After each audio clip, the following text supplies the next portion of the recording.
Au début des années 2000, l'Inde s'impose comme la nouvelle Silicon Valley, des dizaines de startups technologiques émergent. Parmi elles, Satyam Computer Services, une société qui devient en quelques années l'une des fiertés du pays. Mais en 2009, coup de tonnerre, son fondateur avoue avoir falsifié les comptes pendant près de 10 ans. Ce qu'on pensait être un joyau technologique s'avère être une coquille gonflée à l'air comptable. Bienvenue dans l'affaire Satyam, un scandale qui a secoué l'Inde comme Enron a secoué l'Amérique. Créé en 1987 à Hyderabad, Satyam commence modestement en développant des logiciels pour des entreprises locales. Mais rapidement, elle profite de la vague d'externalisation.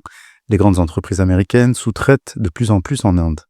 Satyam devient un acteur majeur de l'outsourcing informatique, gestion de serveurs, développement d'applications, intégration de systèmes. En 2008, elle emploie plus de 50 000 personnes et sert des clients comme Nestlé, General Electric ou même la Banque mondiale. Côté bourse, Satyam est coté à Bombay et à la bourse de New York. Ses résultats financiers semblent solides, avec des marges stables, une croissance à 2 chiffres et près de 1 milliard de dollars en cash déclarés dans ses comptes. Mais tout cela n'est qu'une façade. En décembre 2008, la direction de Satyam annonce vouloir racheter 2 sociétés immobilières, détenues par les propres fils du fondateur. Un rachat absurde, sans lien avec le métier de Satyam, est évalué à plus de 1 milliard de dollars. Les marchés réagissent immédiatement. L'action chute de 55% en une journée. Les investisseurs sentent qu'il y a un problème. Sous la pression, le projet est annulé. Mais les dégâts sont faits, la confiance est brisée, les regards se tournent vers Ramalinga Raju, le PDG. Et quelques semaines plus tard, c'est lui-même qui révèle l'ampleur du mensonge. Le 7 janvier 2009, Ramalinga Raju adresse une lettre aux autorités boursières indiennes. Il avoue avoir fabriqué de toutes pièces une grande partie des comptes de l'entreprise. Dans cette lettre, il écrit « Il y avait un écart de 1,04 milliard de dollars entre les chiffres annoncés et la réalité. Ce mensonge est devenu comme un tigre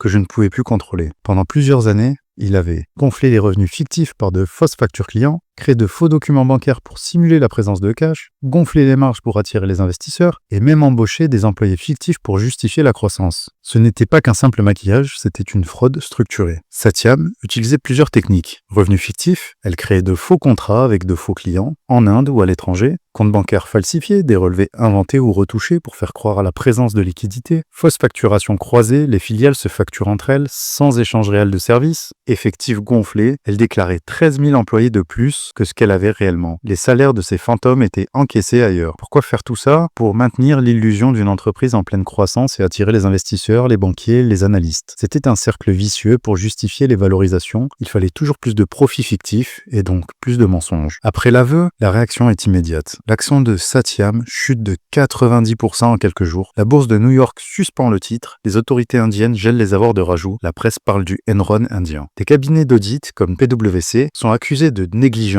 Pendant des années, ils ont certifié les comptes sans détecter la moindre fraude. Des employés, des actionnaires, des clients sont pris au piège. L'image de l'Inde technologique est sévèrement ternie. Ramalinga Raju et plusieurs autres dirigeants sont arrêtés. En 2015, ils seront reconnus coupables de fraude comptable, faux documents, complot en bande organisée. Ils écopent de 7 ans de prison. Satyam, quant à elle, est reprise par un concurrent, Tech Mahindra, sous le contrôle étroit du gouvernement. La fusion est baptisée Mahindra Satyam pour assurer ses clients et éviter l'effondrement de la filière. Satyam, c'est l'histoire d'un mirage parfaitement entretenu, un mensonge qui a duré près d'une décennie malgré les audits, les analystes, les déclarations publiques. C'est un rappel puissant qu'un compte certifié ne garantit pas la vérité, qu'un bilan solide peut cacher une réalité fragile et que même dans les marchés les plus dynamiques, la transparence est toujours à surveiller. Satyam, en sanskrit, ça signifie vérité. C'est ironique, penser que cette entreprise repose sur l'un des plus gros mensonges économiques d'Asie. Mais son effondrement a au moins eu une vertu. Il a forcé l'Inde à revoir en profondeur ses règles comptables et sa régulation financière. Et nous rappelle une fois encore que la croissance sans vérification peut devenir une illusion très coûteuse. Merci à tous, n'hésitez pas à laisser des commentaires, à vous abonner.